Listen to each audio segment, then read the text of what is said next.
આપ જોઈ રહ્યા છો સ્પાર્ક ન્યૂઝ। મૌધામાં વિકાસને વેગ મળ્યો છે। નવી એક્સપ્રેસ બસ સેવા અને 23 ઈ-રિક્ષાનું લોકાર્પણ થયું છે। મહેસૂલ, પંચાયત, આપત્તિ વ્યવસ્થાપન તથા ગ્રામ્ય ગૃહ નિર્માણ રાજ્યમંત્રી સંજયસિંહ મૈડાના હસ્તે મૌધા તાલુકામાં વિવિધ વિકાસ કાર્યોનું લોકાર્પણ કરવામાં આવ્યું છે, જેના કારણે જ પરિવહન અને સ્વચ્છતા ક્ષેત્રે સ્થાનિક નાગરિકોને મહત્વપૂર્ણ સુવિધાઓ પણ પ્રાપ્ત થશે। અમદાવાદ લીંબડી એક્સપ્રેસ બસને લીલી ઝંડી મળી છે। મૌધા એસટી ડેપોથી અમદાવાદ લીંબડી ઝાલોદ ગુર્જરનગર એક્સપ્રેસ બસ સેવાને લીલી ઝંડી આપી અને પ્રસ્થાન કરવામાં આવ્યું છે। આ પ્રસંગે અનેક મહાનુભાવો ઉપસ્થિત રહ્યા છે।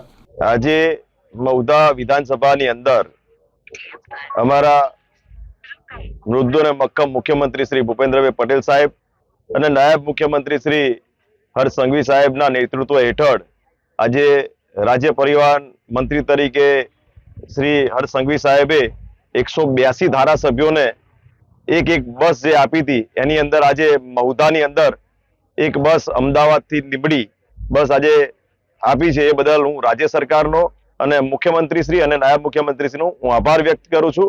ત્યારબાદ આજે મૌધાની અંદર 23 રિક્ષાઓ જિલ્લા ગ્રામ વિકાસ એજન્સી દ્વારા ટોટલ 53,55,000ની આસપાસની માતબર રકમથી ગામે ગામ સ્વચ્છતા અભિયાનનો જે યશસ્વી વડાપ્રધાન નરેન્દ્રભાઈ મોદી સાહેબના નેતૃત્વ હેઠળ અને જે વિઝન છે મોદી સાહેબનું કે આપણું ગુજરાત સ્વચ્છ ગુજરાત, એ ફાળાથી આજે ગામે ગામ ઈ રિક્ષાનું લોકાર્પણ કરવામાં આવ્યું છે અને એ ઈ રિક્ષા હરેક ગામની અંદર 23 ગામોની અંદર આજે અહીંયાથી સૌ કાર્યકર્તા, મારા સંગઠનના પ્રમુખ, મહામંત્રીશ્રીઓ અને સૌ વડીલો અને સૌ કાર્યકર્તા અને તાલુકા પંચાયત પ્રમુખ, ટીડીઓ શ્રી, મામલતદાર શ્રી તેમજ સમગ્ર તાલુકો આજે અહીંયા હાજર રહી અને યશસ્વી વડાપ્રધાન નરેન્દ્રભાઈ મોદી સાહેબના વિકસિત ભારતને જે સંકલ્પ લીધો છે એ સંકલ્પ પૂરો કરવા અમારા મૃદુ અને મક્કમ મુખ્યમંત્રી શ્રી ભૂપેન્દ્રભાઈ પટેલ સાહેબ અને નાયબ મુખ્યમંત્રી શ્રી હર્ષ સંઘવી સાહેબે જે આજે ગુજરાતના વિકાસની વિઝન જે બનાવી છે